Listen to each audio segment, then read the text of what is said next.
Hey everybody, Coach Bev here. It's been a while since I have filmed my last video, and I am here today making Shaun T's cookies.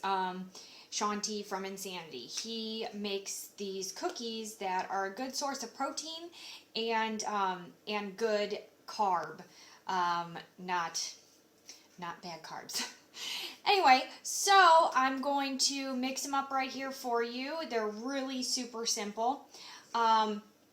You're going to need peanut butter, which I use, of course, the all-natural peanut butter. This one's an organic style and no salt added. You're also going to need whole rolled oats, which I have right here. And you're going to need flaxseed, ground flaxseed, which I have this right here. Of course, that says flaxseed meal, but it's the same thing. It's ground flaxseed. You're going to need ricotta cheese, fat-reduced ricotta cheese. You're going to need stevia, which I have little packets of stevia here.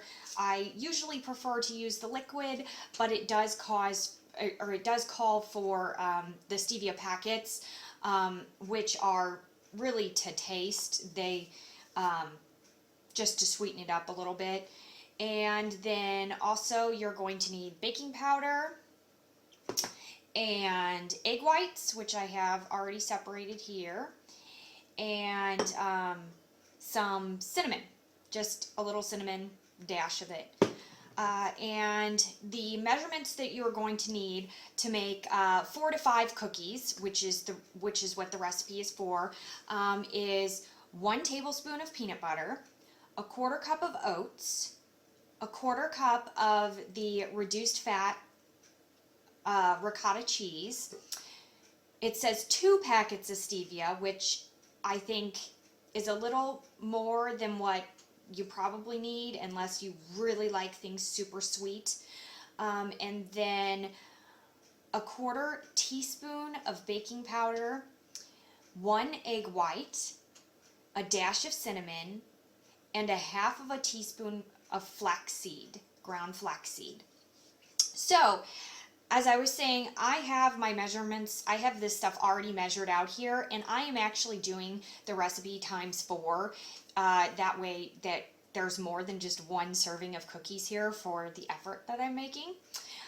So first I'm going to toss in the peanut butter, which, as I said, I use the organic unsalted peanut butter. Honestly, my kids don't really notice the difference, and they like it just the same, and it's healthier. So, because you don't need all that salt.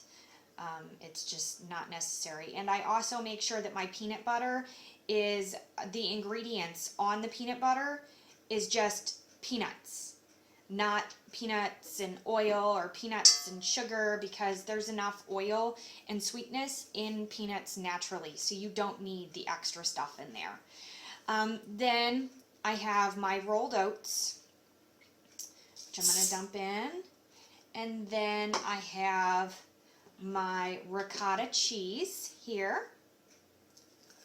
I'm going to scrape in, and as I said, it needs to be the low-fat version of ricotta cheese. And then I have my actual baking powder and my flaxseed in this little container here. I pre-measured them out. So I'm going to put that in, and then I'm going to put in the egg whites.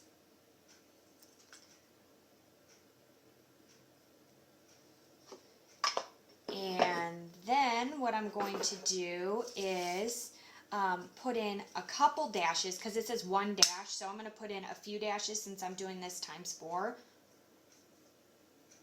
There we go.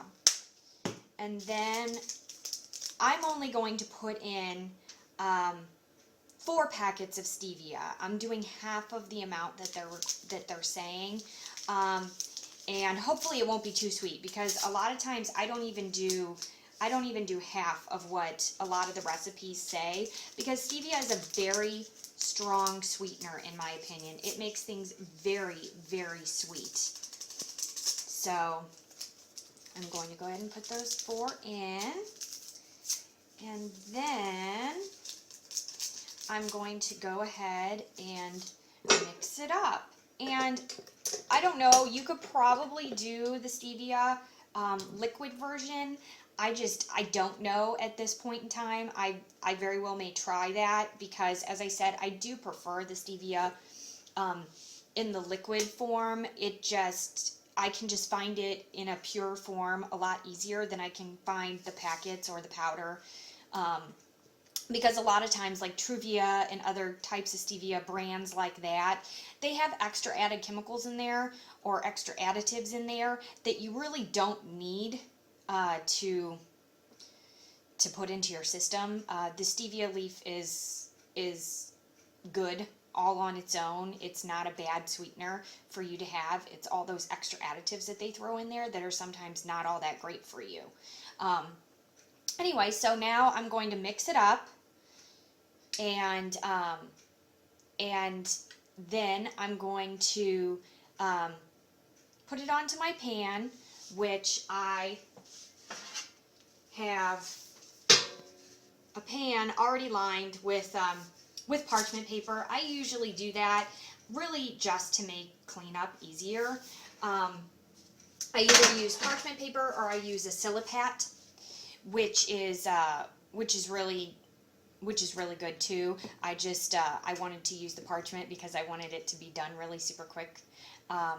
And so cleanup was going to be really easy for me. And then what I'm going to do is stick them in the oven at 350 degrees for it says 10 to 12 minutes. So that's it. And of course, as I said, a serving is 4 to 5 cookies. So, and they are, from what I understand, extremely good cookies. I am looking forward to find out myself how yummy they are. All right, well, I hope everybody has a wonderful day, and I'll talk to you later. All right, bye. Love ya.